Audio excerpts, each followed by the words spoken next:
While it was Boston University who ultimately won both tournaments, during the Hockey East and NCAA playoffs a season ago, UMass-Lowell and the University of Vermont each took the opportunity to make a statement. The Riverhawks came within a goal of winning the league title. The Catamounts advanced all the way to the Frozen Four, and both established themselves as two of Hockey East teams to beat in the 2009-2010 season. Both teams returned all 6 defensemen.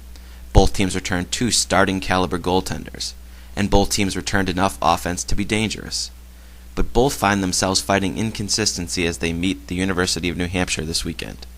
Lowell comes to the Whittemore Center on Friday as losers of 2 straight. Then the Wildcats travel to Gutterson Fieldhouse on Sunday, where they'll meet a Vermont team riding a roller coaster that hasn't stopped long enough to let them win consecutive games in the league. Both still have respectable overall records, as Lowell is 8-4-1 and Vermont is 6-5-1, and both teams are ranked nationally, with the Riverhawks ranked 8th and the Catamounts 19th. But as UNH coach Dick Umili said this week, it looks as though both teams are finding out how difficult it is to stay at the top in Hockey East. Lowell coach Blaise McDonald.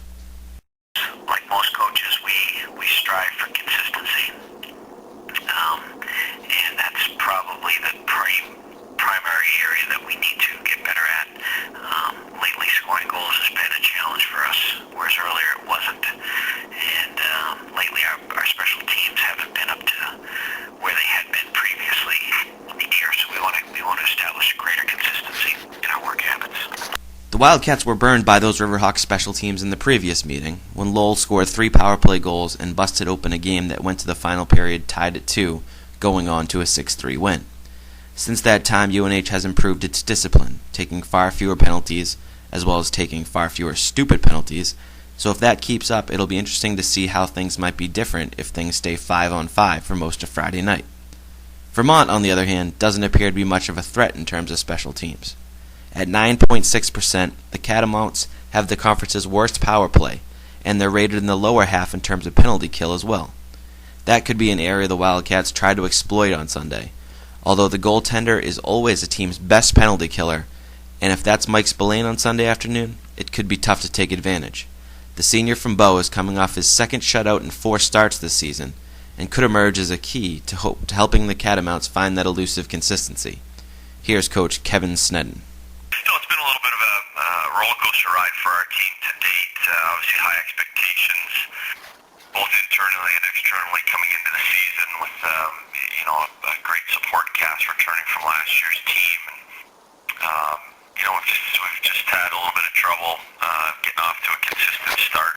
So as the season nears the end of its first semester, both Lowell and Vermont find themselves chasing UNH, which at 5-2-2 sits atop the conference standings, and which, despite its youth, has in fact managed to find some consistency of late.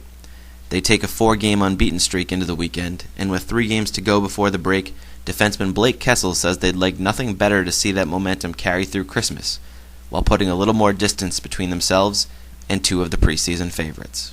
Obviously, you want to go on a break winning the games that we have left, and like you said, we got the 4 games going so far that we haven't lost, and obviously we'd like to make it 7, but we just got to take it 1 game at a time. Especially this weekend, it's really key versus a team like Lowell again to get back against that team after losing one to them. You got to get back even with them in Hockey East and then battle the 3rd game out. But they're going to be there at the end of the year. They're going to be a top team, and so whenever you play them, it's really crucial to make sure that you don't have to rely on other teams to beat them by beating them when you have the chance. And then Sunday heading up to Vermont, where they're another team that's going to be up there throughout the whole year.